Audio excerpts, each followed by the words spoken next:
Feeling எப்படி sir? Love பண்ணிட்டு இருந்தேன். நீங்க லவ் பண்ணிட்டீங்க 10th ஸ்டாண்டர்ட்ல நீங்க பாஸ் ஆவீங்களா? It's okay super.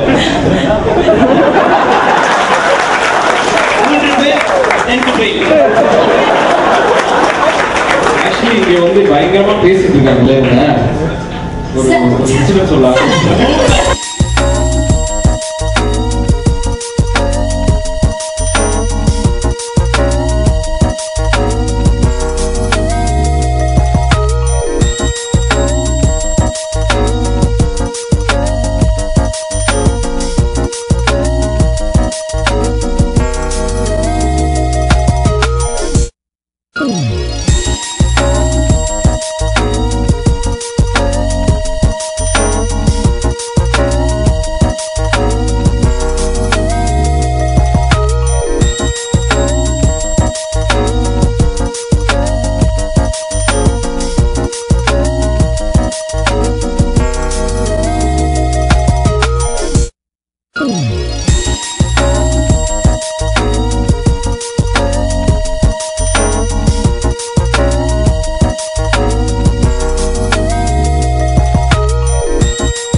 வளர வளர படங்கள் நிறைய பார்த்துருக்கேன். சொன்னாங்க ரொம்ப அழுத்தமான அழுத்தமான கதைகள். நான் என்ன பார்த்தேன்னா ஒரு என்டையர் ஸ்டோரி ரொம்ப ஒரு வித்தியாசமான ஒரு சினிமா கொடுத்தாரு தமிழ் சினிமாவுக்கு. ஸோ மற்றபடி லெகசாமி சாரும் சசிகலா சொல்லிட்டாங்க. எனக்கு அவ்வளோவா பழக்கம் இல்லை. பட் ஒரே ஒரு சின்ன இன்சிடென்ட் தான். நான் ஒரு நாள் கோயில் எங்கேயோ இருந்தப்போ நான் அவரை கவனிக்கவே இல்லை. அவரே தெரியல நான் கூப்பிட்டு தீபாவளி அன்னைக்கு கோயில். ஸோ அவரே என்னை கூப்பிட்டு வந்து என்ன சாத்திரம் எப்படி இருக்குன்னு கேட்டார். ஸோ அவ்வளோ சிம்பிளாக அவ்வளோ டவுன் டு ஒரு பர்சன். அதெல்லாம் நான் அவரை பார்த்துருக்கேன். ஸோ அதே மாதிரி இந்த டைட்டில் ரொம்ப வித்தியாசமாக இருக்குது. ஸோ இந்த என்டையர் பட டீமுக்கும் என்னை பார்த்துருக்கேன்.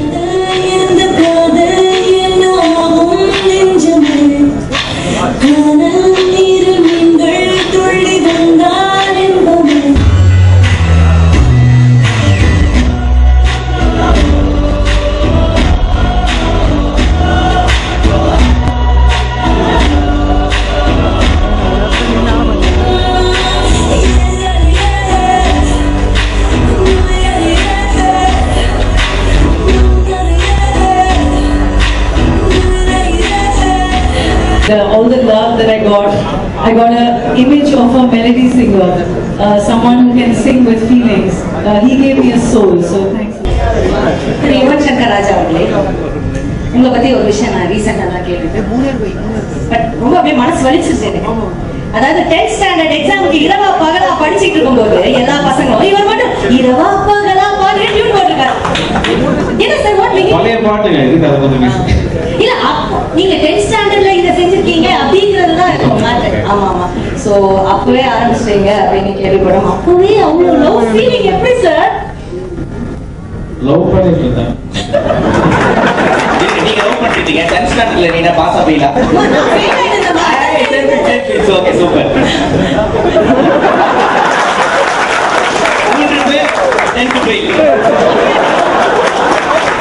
ஆக்சுவலி இங்க வந்து பயங்கரமா பேசிட்டு இருக்காங்களே ஒரு இன்சிடென்ட் சொல்லலாம். இவங்க வந்து ஒரு நாளைக்கு வீட்டுக்கு வந்தாங்க. ஐபேட்ல ஒரு வீடியோ இருக்கு. ஒரு வீடியோ நீங்க 5 நிமிஷம் சைலண்டா பாத்துருக்கீங்களா? அந்த வீடியோ இருக்கு. இப்ப நான் இதுக்கு மேல நான் எதுவுமே பேசல. தயவு செய்து ஏதாவது கேள்வி இருந்தா சீக்கிரம் கேளுப்பா. கற்பனை சாமி ஏதாவது சொல்ல போறாருப்பா. சீக்கிரம்ப்பா. சாமிலாம் வந்து மெட்டு போடுறீங்களே, ட்யூன் போடுறீங்களே, லவ்வுக்காக சாமி கிட்ட வெட்டி மொட்டை போட்டீங்களான்னு கேட்க சொன்னாங்க. பண்ணதில்லை இல்லையாமா? உங்களுடைய ஆல்பம்ல இது one of the best album அப்படின்னு சொல்லியிருக்கீங்க. ஸோ இந்த படத்துல நீங்க நிறைய வித்தியாசமா ஏதோ ஒரு விஷயம் ட்ரை பண்ணிருக்கீங்கன்னு கூட சொல்லியிருக்கீங்க. So why don't you share those things with us? உண்மையை சொல்லணும்னா இந்த படத்துக்குன்னு தனியாக கம்போஸ் பண்ண லாஸ்ட் சாங் தான் அந்த ஸ்டாப் த பாட்டு அப்படின்னு சொல்லி அதான் கம்போஸ் பண்ணோம். அண்ட் மிச்சம் எல்லாமே ஸ்டாப் டியூன்ஸ் ஆல்ரெடி போட்டு வச்சிருந்தது.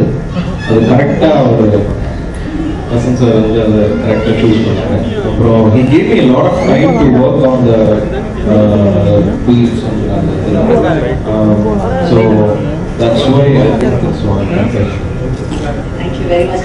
And இந்த படத்துல ஒரு பாடல் பாடியிருக்கேன், எங்களுக்காக 2 வரிகள் பாட முடியுமா அந்த பாடல ப்ளீஸ்? சார் ஏன் அப்படி த்ரோட் இஸ் பேட்னா நான் மைக்க எங்கேயா தூக்கி போட்டு பேசவே கூடாது சார். நீங்க எப்படி பண்ணாலும் நாங்க அதை ரசிப்போம். ஒரே ஒரு வரியாக எங்களுக்காக, ஏன்னா அந்த பாடல் உங்களுக்காக வரப்போது அடுத்ததாக ரொம்ப அழகான பாடல். பட் அதுக்கு முன்னாடி உனக்காகவே உயிர் வாழ்கிறேன், நீ சொல்லடி சாகிறேன் உடனே வழிகாற்றிலே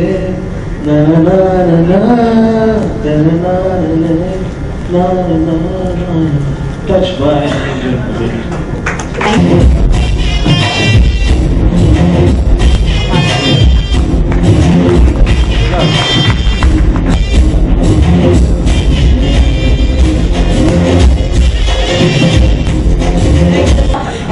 உங்களுடைய எக்ஸ்பீரியன்ஸ் சொல்லுங்க சார். வந்து ஒரு பியூட்டிஃபுல் பிரில்லியன்ட் ஆக்டர். அர்ஜுன் வந்து அர்ஜுனே கூப்பிட மாட்டேன். ஐ திங்க் எனக்குமே வந்து 84ல இருந்து தெரியும். அர்ஜுன் கூப்பிட்டதே கிடையாது, சீன் தான் கூப்பிடுறாரு. ஸோ ஐ திங்க் என்னுடைய முதல் படம் ரிலீஸே ஆகல அந்த படம் 84ல. ஆக்சுவலி நான் வந்து சவுத் முதலாக வந்து நடிச்ச படம் வந்து அதுல எனக்கு ஹீரோ வந்து அர்ஜுன் தான் அந்த படத்துல. எல்லாருக்கும் so all I can say is thanks for being part of the package. Thank you ma'am, thank you so much. இந்த படத்தை பத்தி இந்த படத்தை பத்தி பேசணும். அஃப்கோர்ஸ் வசந்த் பத்தி பேசணும். Everybody is been docking. எல்லாரும் வசந்த் பத்தி பேசிட்டே இருக்கிறாங்க. நானும் வசந்த் இது வரைக்கும் எந்த படத்துலையும் ஒர்க் பண்ணது இல்லை. இருந்தாலும் ஏதோ சொல்ல முடியாத ஒரு ரிலேஷன்ஷிப், ஒரு ஏதோ ஒரு நடுவில் இருக்குது. கையில் 2 பேர் வந்து கட்டி போடுற மாதிரி ஒரு இருக்கு. இந்த படத்தோட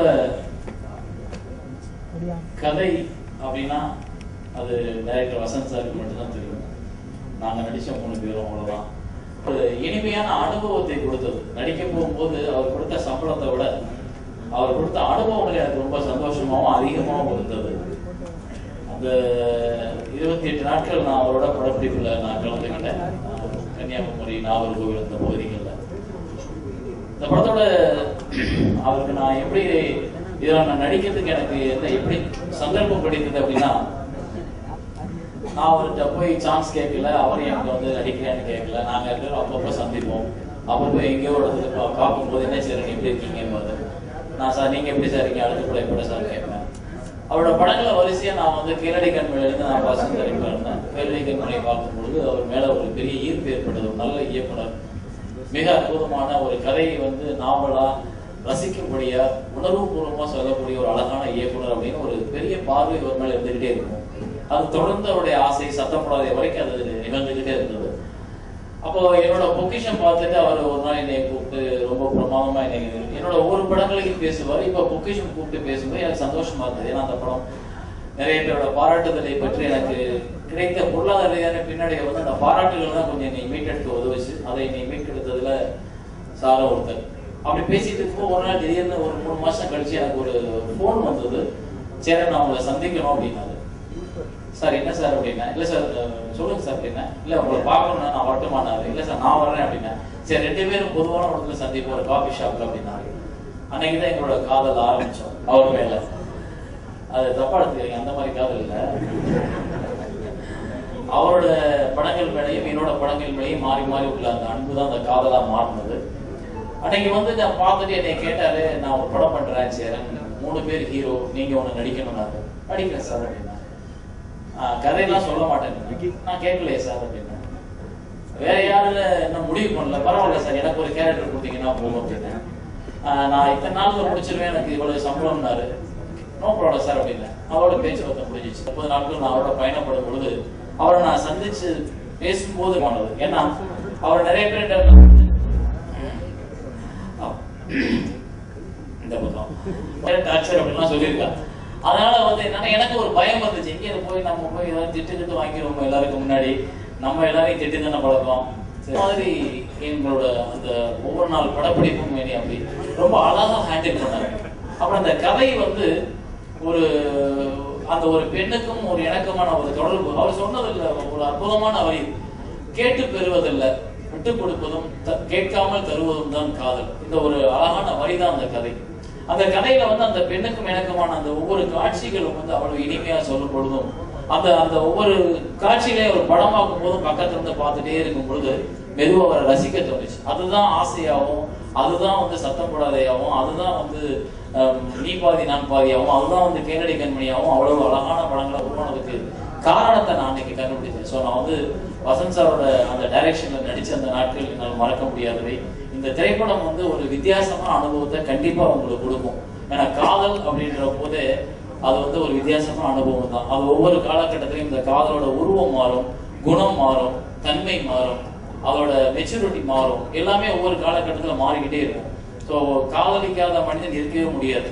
காதல் வந்து மாறி மாறி வந்துகிட்டே இருக்கு. அன்றைய சூழலை பொறுத்து இல்லை அன்னைக்குள்ள நம்மளோட மெச்சூரிட்டி பொறுத்து நமக்கு ஒருத்தர் மேல காதல் உருவாகும். இன்னும் நாம் காதலித்துக் கொண்டு தான் இருக்கோம். காதல ஆரம்பிக்கிறோம், எப்போ ஒரு 10வது படிக்கும்போது ஒரு பொண்ணை பார்த்து சிரிக்கிறோம். ஆனா அது இன்னும் தொடர்ந்துகிட்டே இருக்கு, வேற வேற உருவத்துல, வேற வேற முகத்துல, வேற வேற இதயத்துக்குள்ள. ஸோ அந்த 3 காதலையும் ரொம்ப அழகா அற்புதமா ஒரு பதிவு பண்ணியிருக்காரு வசந்த் சார். அதுக்குள்ள எனக்கு நடிக்கிறதுக்கான வாய்ப்பு கிடைச்சது, ரொம்ப சந்தோஷப்படுறேன். அதோட இந்த படத்தோட முக்கியமான விஷயம் வந்து எங்களோட ப்ரொடியூசர் மகேந்திரா டாக்கீஸ் அப்படின்னு சொல்லும் பொழுது ஒரு எனக்குள்ள அந்த அந்த பேரை முத நான் பார்க்கும்போது எனக்கு ஒரு அதிர்வு ஏற்பட்டுச்சு. பிகாஸ் நான் மகேந்திரன் சாரை பார்த்து நல்ல படங்கள் எடுக்கணும்னு நினைச்சேன். நான் நல்ல படங்கள் எடுக்கணும்னா உதிரிப்பூக்கள் மாதிரி, முள்ளு மலரும் மாதிரி மிக நல்ல சிறந்த படங்கள் எடுக்கக்கூடிய மகேந்திரன் சார் மாதிரி ஒரு டைரக்டர் ஆகணும்னு நினைச்சுதான் நான் சினிமாவுக்கு வந்தேன். அவருக்கு இந்த படத்துல ஒரு மிகப்பெரிய வெற்றியை தேடி தந்து அந்த நிறுவனம் ஒரு ஸ்ட்ராங்கா நிறுவனமா இங்கு கால் ஒன்ற என்னுடைய வாழ்த்துக்கள். இந்த படத்தை நல்லபடியா கொண்டு போய் மக்கள்கிட்ட சேர்க்க வேண்டியது உங்களுடைய பொறுப்பு. 3 பேர் 3 காதல் சத்தம் போடாத திரைப்படத்திற்கு பிறகு வசந்த் சார் 2வது படம் 3 படம் திரைப்படம். நண்பர் யுவன் சங்கர் ராஜாவோட இசையில இது இருக்கு 50வது படம். அவர் பிரியாணி படம் ஒரு 100வது படம் பண்றாரு. 100 படங்கள் இது 50வது படம். இந்த 3 பேர் 3 காதல். வசந்த் சாரோட தீவிர ரசிகர் நான். கேளடி கண்மணி படம் பார்த்த நாளிலிருந்து மலையல் போன்ற பொருட்கள்லாம் நான் பாதுகாத்து வச்சுருப்பேன். முதல் முறையாக நான் பள்ளிக்குள்ள படிச்சுட்டு நினைக்கிறேன். +1 10th படிக்கிறேன். கேளடி கண்மணி படம் ரிலீஸ் ஆகுது. அந்த காட்சி வந்த பிறகு என்னால் கண்கள்லாம் கலங்கி அடுத்த காட்சி பார்க்க முடியல, எழுந்துட்டேன் நான். அதுக்கு பிறகு அந்த படம் பார்க்கறதுக்கு எனக்கு ஒரு பயமாக இருக்கும். ஆனால் கிட்டத்தட்ட பல முறை அந்த படங்கள் நான் பார்த்துருக்கேன். அதுக்கு பிறகு அவருடைய ஆசை, நேருக்கு நேர், ரிதம், சத்தம் போடாத வரைக்கும் அவருடைய படங்களில் வந்து ஒரு இலக்கியத்தின் சாறு விழுந்து அதை திரைக்கதையில் வந்து விதைத்திருப்பார். எப்படி 2 கண்ணாடிகள் ஒன்றை ஒன்று பார்த்தபடி இருக்கிற 2 கண்ணாடிகளை ஒரு கண்ணாடியின் பிம்பம் இன்னொரு கண்ணாடியில் விழுந்து, அந்த கண்ணாடியின் பிம்பம் இந்த கண்ணாடியில் விழுந்து பிம்பங்களாக அது விரிந்து கொண்டே செல்கிறது. அதை போலவே திரைக்கதையிலே அந்த கதாபாத்திரத்திலே ஒன்றின் ஒன்று தொடர்ச்சியை தொடர்ந்து அவருடைய திரைக்கதையில் பயன்படுத்திட்டு வர்றாரு. வசந்த் சாரோட திரைக்கதை பற்றியே தனியாக ஆய்வு செய்யலாம் என்று எனக்கு ரொம்ப நாளாக ஒரு ஆசை. அந்த அளவுக்கு ஒரு சிறுகதையோட தொடக்கம், ஒரு தொடர்ச்சி, ஒரு முடிவு என்பதை போலவே அவருடைய கதாபாத்திரங்களாக எல்லா படங்களையும் வந்து அதை நீங்கள் ரெகுலராக பார்க்கலாம். முழு பாடல் எழுதும்போது படத்தோட முழு கதையும் சொல்லி, அந்த சிச்சுவேஷனை திரும்ப இன்னொரு சொல்லி, அப்புறம் அந்த கதாபாத்திரத்தோட மனநிலையை சொல்லி, இதெல்லாம் வரிகளில் வரணும்னு சொல்லுவாங்க. அதை தனி இது வேற. சார் நாங்கள் ஏதாவது எழுதுமே, அவன் வரான், இவன் பார்த்தா காதலிக்கிறாங்க, அதான் பாட்டு அப்படின்னு. அப்புறம் திடீர்னு ஒரு குழந்தையை பற்றி ஒரு பாட்டு, இது எந்த சீக்வன்ஸில் வருது சார், கதாநாயகன் நான் குழந்தை, அதுதான் அவனுக்கு எதுக்குமா குழந்தைய வர்ணிக்க எவ்வளோ வர்ணிக்கலாம் அப்படின்னு. அதே போலவே இந்த 3 பேர் 3 காதல் படத்திலும் பல முறை நான் கேட்டு பார்த்துட்டு ஒரு கதையாக சொல்லலை. ஒருத்தன் பார்க்கலாம், ஒருத்தர் பார்க்குறா, காதலிக்கிறாங்க. சார் அந்த காதல் இதில் தனிமை எழுதுங்க, இதில் வந்து எதிர்பார்ப்பு எழுதுங்க அப்படின்ட்டு ஒரு லைட்டாக இந்த கோயிலில் மடப்பள்ளியில் பிரசாதத்தை காட்டிட்டு மூடுவாங்கல்ல, அந்த மாதிரி சிச்சுவேஷன் லைட்டாக சொல்லுவாரு. பேசுகிறேன் பேசுகிறேன் பாடல் வந்த பிறகு எனக்கு ஈஸ்ட் ஆப்பிரிக்காவிலேருந்து டான்சனியான்ற ஊர்லேருந்து ஒரு ரசிகை எனக்கு என்னுடைய தொலைபேசி என்னை தொடர்பு கொண்டாங்க. அவங்க வந்து ரொம்ப விரக்தியான ஒரு மனநிலையில் தற்கொலை செய்து கொள்ளலாம்ங்கிற ஒரு எண்ணத்தில் இருக்கும்போது இந்த பேசுகிறேன் பாடலை கேட்டேன். அவ்வளோ நம்பிக்கையாக இருந்துச்சு. என்னுடைய எண்ணத்தை நான் கை விட்டுட்டு வாழ்க்கையை சுற்றி போராட போகிறேன் அப்படின்னாங்க. குறிப்பாக அதில் கடல் தாண்டும் பறவைக்கெல்லாம் இலைப்பாற மரங்கள் இல்லை, கலங்காமலே கண்டம் தாண்டுமே, முற்றுப்புள்ளி அருகில் நீயும் மீண்டும் சின்ன புள்ளிகள் வைத்தால் முடிவென்பதும் ஆரம்பமே என்கிற வரிகளை எல்லாம் குறிப்பிட்டு சொன்னாங்க. சாரோட டியூனில் அதை நாங்கள் பண்ணியிருக்கோம். நீங்கள் கேட்டு பார்த்தா உங்களுக்கு தெரியும். யுவன் சாரோட இசையை பற்றி சொல்லணும்னா நம்மளுக்கு இருக்கும்.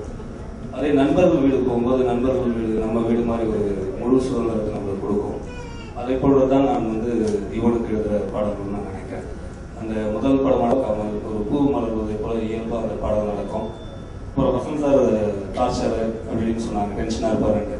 நான் சத்தம் படத்தை எழுத ஆரம்பிக்கும் போது எனக்கு நிறைய கவிஞர்கள் சொன்னாங்க, ஐயோ வசந்த் சார் ரொம்ப டார்ச்சர் நிறைய எழுத சொல்லுவாங்க.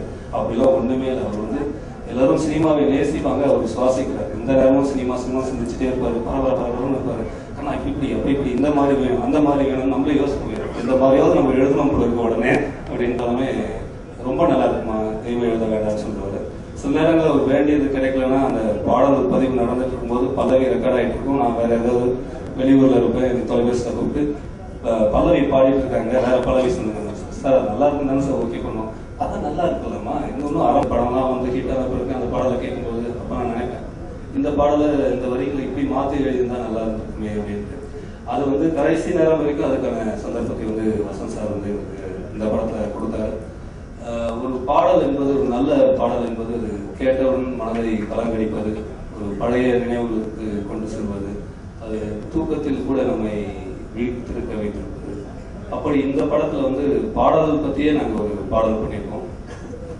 அந்த பாடல்களுக்கு சில வரிகளை உங்களுடன் பகிர்ந்து கொள்ள விரும்புகிறேன். வேணாம் தலைவா, ஃபர்ஸ்ட் லவ் எனக்கு வருது இந்த பாட்டு வேணாம் தலைவா, என்னமோ ஆறேன் இந்த பாட்டாலதான், அவளை தான் தேடி கண்ணை மூடி இது போக சொல்லுது, விடு விடு விடு தலைவா இந்த பாட்டுக்கு ஆடாமல் இருக்க முடியல, விடு விடு தலைவா இந்த பாட்டை பாடாமல் இருக்க முடியல, ராத்திரி தூக்கத்தில் கேட்கையில் கண்ணீர் வருது, ராட்டினம் போலவள் காதலை சுற்றியே விழுந்தேன் அழுதேன்.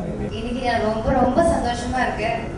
ஏன்னா கொஞ்ச நாள் கழிச்சு திரும்பியும் உங்களை எல்லாரையும் மீட் பண்ண முடிஞ்சது. ரொம்ப நல்ல படமா மூலமா எனக்கு இங்கே வர முடிஞ்சது. அதுக்கு எனக்கு சான்ஸ் கொடுத்த வசந்த் சாருக்கு நான் என்னோட நன்றியை தெரிவிச்சுக்கிறேன். அது மட்டும் இல்லாம திருப்பி ஒரு ரீஎன்ட்ரி வரும்போது இவ்வளோ நல்ல ஒரு டீம் கூட வர்றது ரொம்ப கஷ்டமான விஷயம். அதை எனக்கு கடவுள் கொடுத்தாரு. அர்ஜுன் சார், சேரன் சார், விமல் காம்பினேஷன்ல நல்ல ஒரு படம் பண்ண முடிஞ்சது.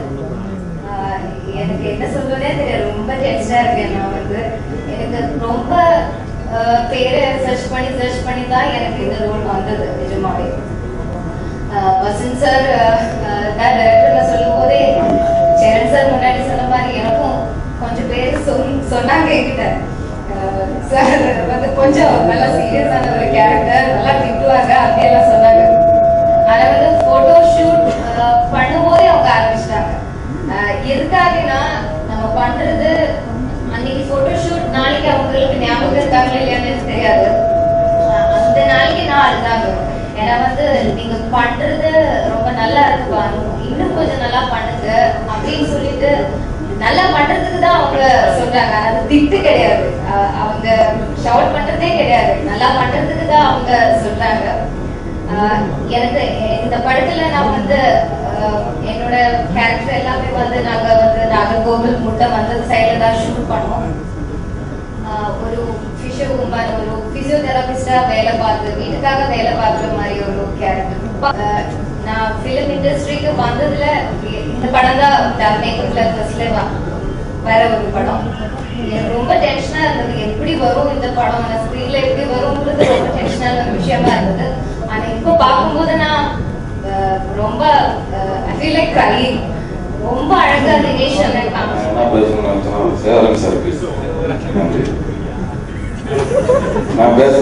சேரன் சாரே சொல்லிட்டாரு.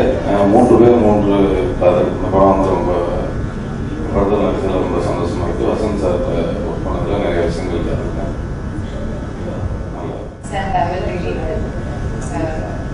I'm Lasini. born and brought up in Mumbai, but I'm Tamil Punna. And Vasant sir's movies is something that I've really grown up with. My full family, there's almost like there's a silent norm in my family. Like if you're a girl and you don't know the songs of rhythm, you're like blacklisted.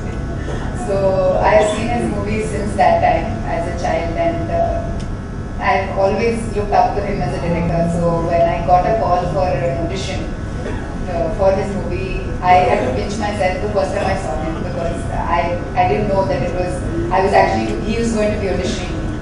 So I was really happy after that when I got a call saying that, okay, I guess he has chosen you to be a part of this project. So I was really happy, and the movie has been made with a lot of heart. There has been a lot of work from sir that has gone into, especially for a novice like me, and acting padi unume theriyadu. Whatever I know about acting is only because of Vasant. கொஞ்சம் தமிழ் தெரியாது. நீங்க நல்லா இருக்கீங்களா? நல்லா இருக்கா? Okay, now it's over to English.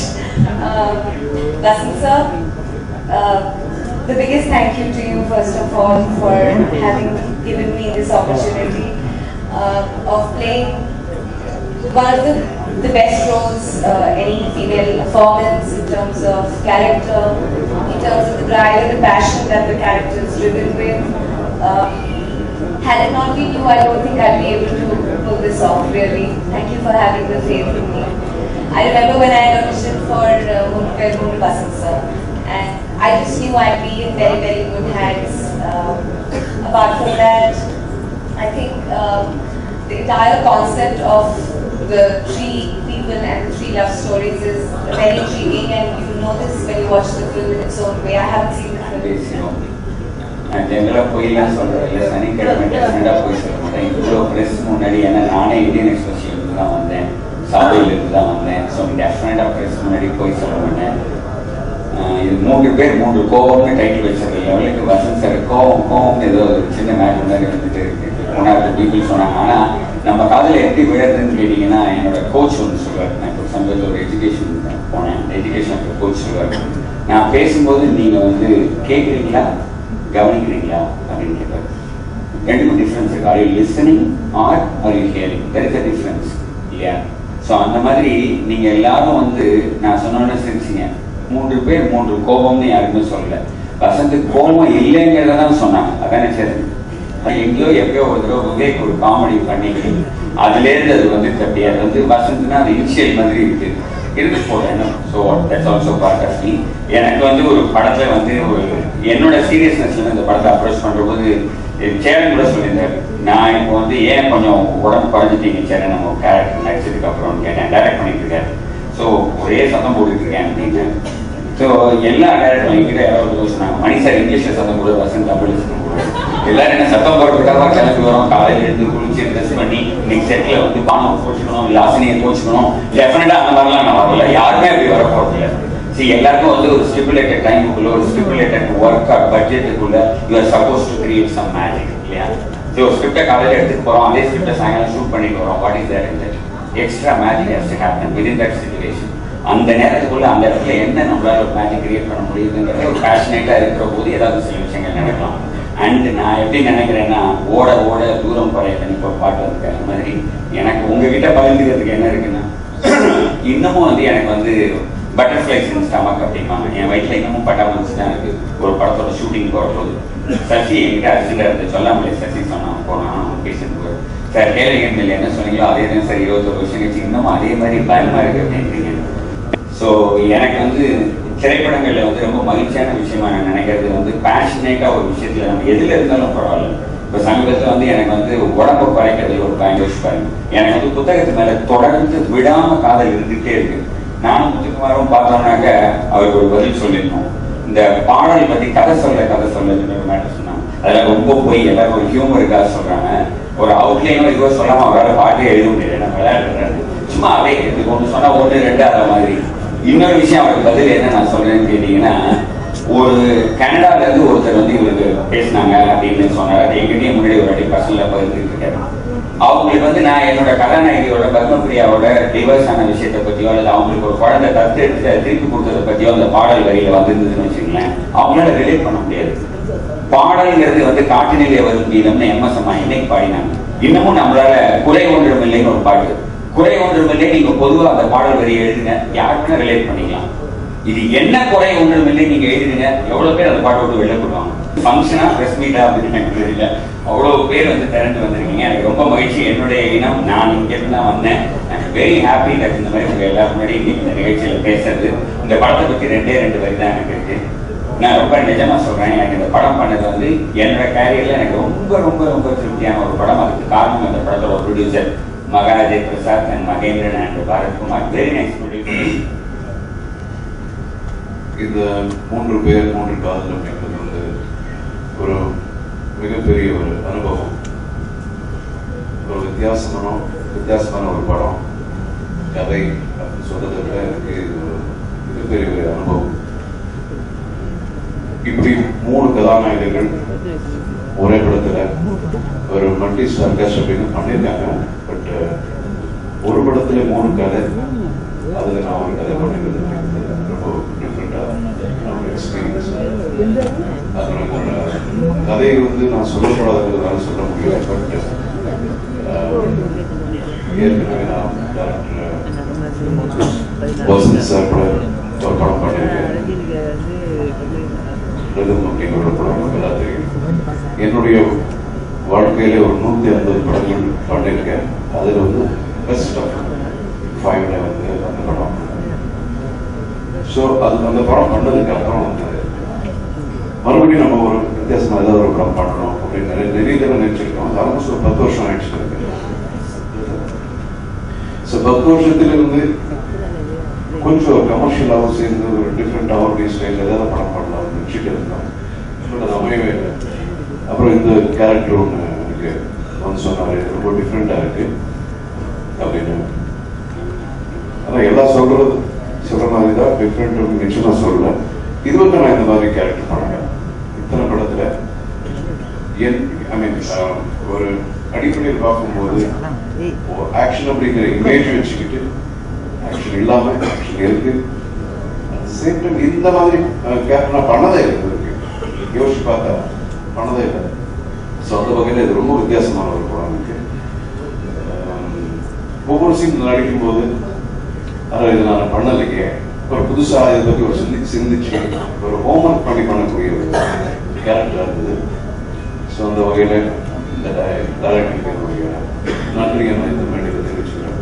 ஒரு 3 கதாநாயகர்கள் சேர்ந்து இந்த படத்துல சேர்ந்து ஒரே ஃப்ரேம்ல நடிச்சிருக்கோமா இல்லையோ அப்படிங்கிறது நீங்க படம் பார்த்து தெரியும். பட் இதனுடைய ஒரு எக்ஸ்பிரஷன் அப்படிங்கிற ஒரு தீனுடைய எக்ஸ்பிரஷன் ரொம்ப சூப்பரா வந்து டைரக்டர் மிக்ஸ் பண்ணி சொல்லியிருக்காரு. நல்லா ஒரு கான்செப்ட் பண்ணாங்க. அப்படிப்பட்ட ஒரு நல்ல விஷயத்தை ஜனங்களுக்கு கொண்டு போய் சேர்க்கிறதுக்கும் ஒரு நல்ல ஒரு படத்தை பண்றதுக்கும் உதவியா இருக்குது வந்து இந்த படத்தினுடைய தயாரிப்பாளர். ஐ மீன் எல்லா இவருடைய படங்கள்ல வசந்த் சார் படங்கள்ல மியூசிக் வந்து பிரமாதமா இருக்கிறதுக்கு உண்டான ஒரு இம்பார்ட்டன்ஸ் உள்ளதாக கொடுத்திருக்காரு. அதே மாதிரி இந்த படத்துல ஃபேண்டாஸ்டிக் நம்பர் இருக்கு, நல்லா happy numbers, melodious, Ilaiyaraaja sir ஞாபகப்படுத்துற மாதிரி எவ்வளவு பிரமாதமா பண்ணியிருக்காரு. அண்ட் இந்த மேடையில் இருக்கிற hero director Cheran sir Vikram sir நன்றி. Pleasant working with you and my heroines or my heroines. என்ன யார் ஹீரோயின் சொல்ல வேண்டாம்னு சொல்லியிருக்காரு. அதனால done an excellent job in the movie. நான் பார்த்தேன், டப்பிங்ல பார்த்தேன். சொன்னா ஒரு 10th standard எக்ஸாம் எழுதின காலத்துல எனக்கு தெரியும். இப்ப கதை நிஜமா தெரியுமா தெரியும், கதையை தெரியும் எப்படி சொல்றேன் சொல்றாங்க. ஒரு ஹியூமருக்காக ஒருத்தர் சொன்னா இன்னொருத்தர் சொல்றது கதை தெரியாம நடிக்கிறவங்களா டேப் ரெக்கார்டர் வச்சு ஃபுல்லா ஃபர்ஸ்ட் லைன்ல இருந்து கடைசி லைன் வரைக்கும் சேரன் கேட்டிருக்காரு கதை. விமல் யாருக்கு எல்லாருக்கும் ரெக்கார்ட் பண்ணி கதை சொல்லிருக்கேன். கதை நான் நிஜமா போய் சொல்றேன்.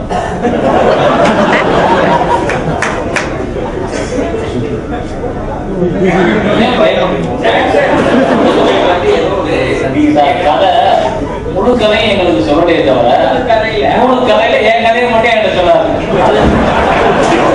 அதுல என்ன பிரச்சனைனா இப்ப அப்போ ஒரு பயம் வரும். ஐயோ நம்ம கேரக்டரோட அர்ஜுன் சார் கேட்டு நல்லா இருக்கும் அப்படின்னு. அர்ஜுன் சார் நடிக்கும் போது அவர் கதையை மட்டும் சொல்லிட்டாரு. அப்ப அவர் என்ன நினைக்கிறாச்சு, டைரக்டர் ஆச்சு, அவர் எப்படி நல்ல கதையை தான் சூஸ் பண்ணிருப்பாரு அவர் நினைக்கிறாரு. இவர் என்ன நினைக்கிறாரு, இவங்க 2 பேருமே பெரிய ஆளுங்க, நம்ம கதையை மட்டும் சொல்லியாம திட்டாரு அப்படின்னு நினைக்கிறாங்க. அப்படி இல்ல, மொத்தமாக பாக்யராஜ் அவர்கள், திரு ரவிக்குமார் அவர்கள், திரு பிரகாஷ் ராஜ் அவர்கள் இதை பெற்றுக்கொள்ளுமாறு கேட்டுக்கொள்கிறோம். படத்தோட ப்ரொடியூசர்ஸ் மேடைக்கு அழைக்கிறோம். பரத்குமார், திரு மகேந்திரன், திரு விஜய் அவர்களை மேடைக்கு அழைக்கிறோம். பாடலாசிரியர் நாமு திருமதி குஷ்பு சுந்தர் அவர்களை மேடைக்கு அழைக்கிறோம். Please join us. Director Lingusamy அவர்கள். இந்த இசைத்தட்டு வெளியீட்டு விழாவுக்கு முன்னாடி ஓரிரு வார்த்தைகளாக திரு கே பாலச்சந்தர் அவர்கள் இவ்வளவு தூரம் வந்திருக்கீங்க. ரொம்ப நன்றி ஐயா. உங்களுடைய ஆசைகளை நேர்லயே நீங்க வழங்கினீங்கன்னா ரொம்ப சந்தோஷமா இருக்கும்.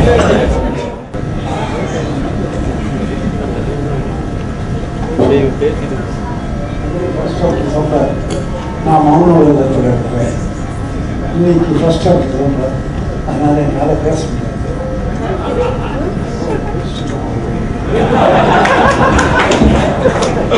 சரி சரி, rules have been broken. Okay, right. It is my bounden duty to congratulate this team. Sir, Ivan,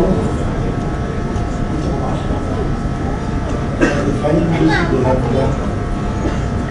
ரொம்ப நல்லா இருக்கு மியூசிக், ரொம்ப நல்லா இருக்கு. ஃபர்ஸ்ட் கிளாஸ் ஆகுங்க. மற்றபடி எல்லாரும் சொன்னாங்க.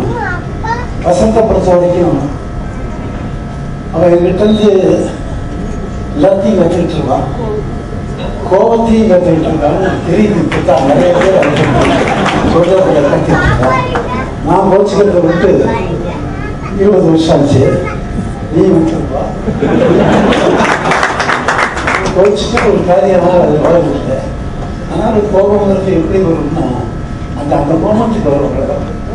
உடனே தோட்டமே போட்டு சாதிப்பாங்க அப்படின்னு சொல்லி அது அப்படி ஒரு பழக்கம் ஆகி போயிட்டதுனால அந்த பழக்கம் அவனுக்கு வந்துருச்சு. சரி, என்னுடைய டெக்னிக் அவன் கற்றுட்டுருக்கான். அதனால என்னுடைய ஹேபிட்டையும் அவனே கற்றுக்கிட்டு இந்த படம் மிகப்பெரிய சக்ஸஸ் வச்சுக்கணும்னு எனக்கு வசந்த வாழ்த்து. இந்த படத்தில் சம்மந்தப்பட்ட அத்தனை பேருக்கு என்னுடைய வாழ்த்துக்கள். இங்கே வந்திருக்கிற கூடியிருக்கிற அத்தனை பேருக்கு நன்றி வந்து வழிபாட்டு தெரிவிக்கிறது. இவர் ரொம்ப நல்லா புரிந்தார். I think Ivan is at his best.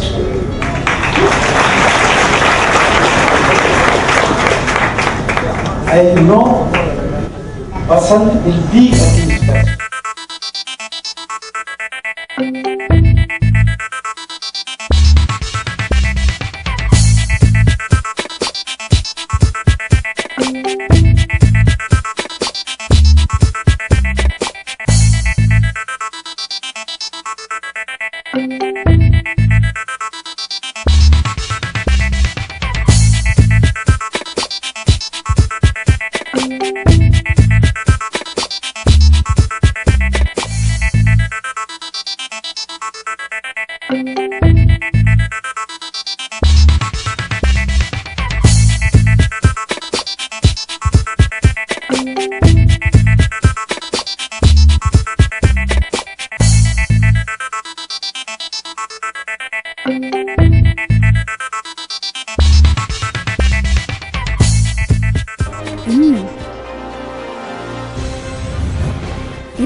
இசை என விரியும் உங்கள் கனவுகளை காட்சிகளாக பதிவு செய்து போட்டியிடுங்கள். உங்கள் கனவு 2013 வீடியோ சாங் காம்படிஷன் போட்டி குறித்த மேலதிக விவரங்களுக்கு www.fortamilmedia.com